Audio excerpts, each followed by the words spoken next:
ಬಾರು ತಲೆ ತಿಂತಾರೆ. ಅದಕ್ಕೆ ನಾಗಮಂಗಲದಲ್ಲಿ ಗಣೇಶ ಉತ್ಸವದ ಸಂದರ್ಭದಲ್ಲಿ ಕೋಮು ಗಲಭೆ ಪ್ರಾರಂಭ ಆಗಿ ಹಿಂದೂಗಳ ಮೇಲೆ ಹಲ್ಲೆ ಮಾಡಿರ್ತಕ್ಕಂಥದ್ದು, ಬಾಂಬ್ಗಳು, ಪೆಟ್ರೋಲ್ ಬಾಂಬನ್ನು, ಲಾಂಗು, ಮಂಚುಗಳನ್ನು ಉಪಯೋಗ ಮಾಡಿರ್ತಕ್ಕಂಥದ್ದು ಜಗಜ್ಜಾಹೀರಾತಾಗಿದೆ. ಸರ್ಕಾರ ಹಿಂದೂ ವಿರೋಧಿಯಾಗಿ ಆ ಕೇಸ್ ಏನು ಹಾಕಿದ್ದಾರೆ, ಸುಮಾರು 60-70 ಜನ, ಅದರಲ್ಲಿ ಮೊದಲ 25 ಜನ ಹಿಂದೂಗಳ ಮೇಲೆ ಹಾಕಿದ್ದಾರೆ. ಅಂದರೆ ಓಲೈಕೆ ರಾಜಕಾರಣ ಸ್ಪಷ್ಟವಾಗಿ ಕಾಣ್ತಾ ಇದೆ. ಈಗಾಗಲೇ ಅಲ್ಲಿ PFI ಬೆಂಬಲಿತ ವ್ಯಕ್ತಿಗಳು ಕೂಡ ಇದ್ರು ಅಂತ ಮಾಹಿತಿ ಇದೆ. ಎಲ್ಲೇ ಗಲಭೆ ಆದರೂ ಕೂಡ ಈಗ ಕೇರಳದಿಂದ ಬರುವಂತ ಒಂದು ವ್ಯವಸ್ಥೆಯಿಂದ ಇಲ್ಲಿನ ಕಿಡಿಗೇಡಿ ಮುಸ್ಲಿಮರು ಮಾಡ್ತಾ ಇದ್ದಾರೆ. ಇದರಿಂದ ಈ ನಾಗಮಂಗಲ ಘಟನೆ ಆದ ಮೇಲೆ ಇವತ್ತು ಮಂಗಳೂರಲ್ಲೂ ಕೂಡ ದೊಡ್ಡ ರೀತಿಯಾದಂಥ ಒಂದು ಗಲಭೆ, ಕೋಮು ಗಲಭೆ ಆಗ್ತಾ ಇದೆ.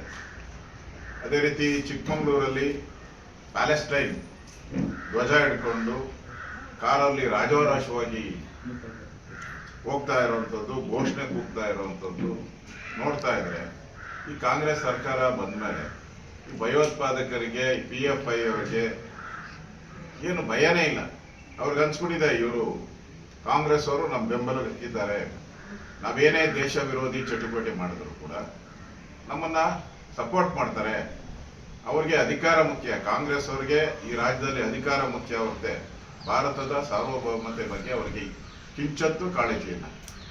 ಒಂದ್ ಕಡೆ ರಾಹುಲ್ ಗಾಂಧಿ ಹೋಗಿ ವಿದೇಶಗಳಲ್ಲಿ ಮೀಸಲಾತಿಯನ್ನ ತೆಗೆದಾಕ್ತೀನಿ ಅಂತ ಹೇಳುವಂಥದ್ದು, ವಿದೇಶಗಳಲ್ಲಿ ಕೂತ್ಕೊಂಡು ನಮ್ಮ ಭಾರತವನ್ನ ಟೀಕೆ ಮಾಡ್ತಕ್ಕಂಥ ಯಾರು ವಿರೋಧಿ ಶಕ್ತಿಗಳಿದೆ ಅವ್ರ ಜೊತೆ ಟೀ ಪಾರ್ಟಿ ಮಾಡೋದು, ಅವ್ರ ಜೊತೆ. ಅಂದ್ರೆ ಕಾಂಗ್ರೆಸ್ ಒಂದು ರೀತಿ ಮೊದಲ ಬಾರಿಗೆ ದೇಶದ ವಿಭಜನೆಯನ್ನ ಮಾಡಿತ್ತು. ಸ್ವಾತಂತ್ರ್ಯ ಬಂದ ಸಂದರ್ಭದಲ್ಲಿ ದೇಶ ವಿಭಜನೆ ಮಾಡಕ್ಕೆ ಮೇನ್ ಕಾರಣ ಕಾಂಗ್ರೆಸ್ ಅವರೇ. ಈಗ ಮತ್ತೆ ಈ ಹುನ್ನಾರವನ್ನ ಮಾಡ್ತಾ ಇದ್ದಾರೆ. ಇದಕ್ಕೆಲ್ಲ ಸ್ಪಷ್ಟ ನಾಗಮಂಗಲದ ಘಟನೆ ಇರ್ಬೋದು, ಮಂಗಳೂರು ಘಟನೆ ಇರ್ಬೋದು, ಚಿಕ್ಕಮಗಳೂರಲ್ಲಿ ಆಗಿರೋ ಘಟನೆಗಳು, ಇವೆಲ್ಲ ನೋಡ್ತಾ ಇದ್ರೆ ಇಲ್ಲಿ ದೇಶ ವಿರೋಧಿ ಶಕ್ತಿಗಳು ತಲೆ ಎತ್ತುತ್ತಾ ಇರ್ತಕ್ಕಂಥದ್ದು. ಅದೇ ಒಂದು ಮುಖವಾಡ ಹಾಕೊಂಡಿರುವಂತ ಈ ಪ್ರಗತಿಪರರು ಅಂತ ಹೇಳಿ ಕೆಲವು ಸಾಹಿತಿಗಳು, ಅವರು ಇವರಿಗೆ ಕಮ್ಮಕ್ಕು, ನಗರ ನಕ್ಸಲೈಟ್ಸ್ ಅವ್ರಿಗೆ ಕಮ್ಮಕ್ಕು. ಈ ಸರ್ಕಾರ ಬಂದ್ಮೇಲೆ ಈ ನಗರ ನಕ್ಸಲೈಟ್ಸ್ಗೆ ಈ ಪ್ರಗತಿಪರರು ದೇಶ ವಿರೋಧವಾಗಿ ಮಾತಾಡ್ತಕ್ಕಂಥವ್ರು ಯಾಕೆ ಈ ಘಟನೆಗಳನ್ನ ಖಂಡಿಸ್ತಾ ಇಲ್ಲ ಯಾರು? ಅದರಿಂದ ಇಲ್ಲಿ ಸ್ಪಷ್ಟವಾಗಿ ಕಾಣ್ತಾ ಇರುವಂಥದ್ದು, ಕಳೆದ 15-16 ತಿಂಗಳಲ್ಲಿ ರಾಜ್ಯದಲ್ಲಿ ದಿನನಿತ್ಯ ಹಿಂದೂಗಳ ಮೇಲೆ ಹಲ್ಲೆ ಆಗ್ತಾ ಇದೆ. ನೇಹ ಕೊಲೆ ಆಯಿತು, ಹೆಣ್ಣು ಮಕ್ಕಳು ಕಾಲೇಜ್ಗೆ ಹೋಗುವಂತ ಪರಿಸ್ಥಿತಿ ಇಲ್ಲ, ಶಾಲೆಗಳಿಗೆ ಹೋಗುವಂತ ಪರಿಸ್ಥಿತಿ ಇಲ್ಲ.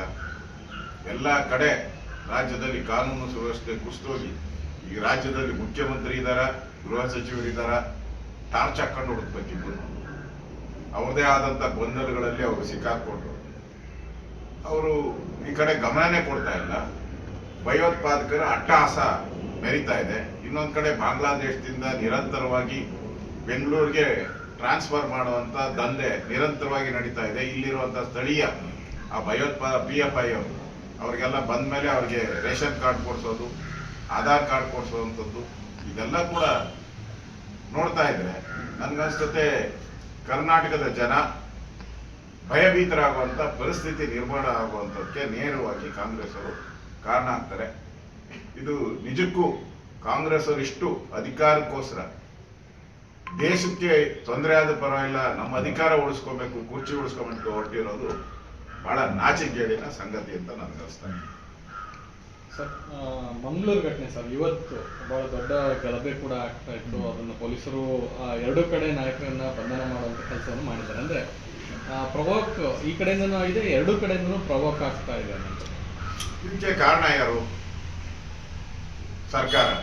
ನಾಗಮಂಗಲದಲ್ಲಿ ಸರಿಯಾಗಿ ನೀವು ತೀರ್ಮಾನ ತೆಗೆದುಕೊಂಡಿದ್ರೆ ಎರಡು ಕಡೆ ಬಂಧಿಸಿದ್ದೀರಿ ಅಂತಾರೆ. ಮೊದಲು A1 ಯಾರು ಮಾಡಿದ್ದೀರಾ? ಗಣೇಶ ಕೂತರಿಸಿದವ್ರನ್ನೇ, ಗಣೇಶ ಹಬ್ಬ ಮಾಡ್ತಾ ಇರೋರ್ನೇ A1. ಕಲ್ಲೊಡೆದವರು, ಬಾಂಬ್ ಹಾಕಿದವ್ರನ್ನೆಲ್ಲ 30, 35, 40 ಕೇಸು ಅವ್ರ ಮೇಲೆ 45ನೇ ನಂಬರಲ್ಲಿ ಕೇಸು. ಅಂದ್ರೆ ಕೋರ್ಟ್ಗೆ ಹೋದ್ರು ಬೇಲ್ ಸಿಕ್ಬಿಡ್ಬೇಕು. ಫಸ್ಟ್ ಅವ್ರಿಗೆ ಬೇಲ್ ಸಿಕ್ಬೇಕು, ಆಮೇಲೆ ಹಿಂದೂಗಳಿಗೆ ಸಿಕ್ಬೇಕು. ಇದು ಸ್ಪಷ್ಟವಾಗಿ ರಾಜ್ಯದಲ್ಲಿ ಕೋಮು ಗಲಭೆ ಅಂಟಿಸೋಕ್ಕೆ ನೇರ ಕಾರಣ. ಇವತ್ತೇನು ನಡೀತಾ ಇದೆ, ಮಂಗಳೂರು ಇರ್ಬೋದು, ಚಿಕ್ಕಮಂಗ್ಳೂರು ಇರ್ಬೋದು, ಮಂಡ್ಯ ಇರ್ಬೋದು, ಎಲ್ಲ ಘಟನೆಗೆ ನೇರವಾಗಿ ಕಾಂಗ್ರೆಸ್ಸಿನ ಕಮ್ಮಕ್ಕೆ ಕಾರಣ, ಕಾಂಗ್ರೆಸ್ಸೇ ಕಾರಣ. ಅಧಿಕಾರದ ದುರಾಸೆಯಿಂದ ಈ ತರ ಮಾಡ್ತಾ ಇದ್ದಾರೆ.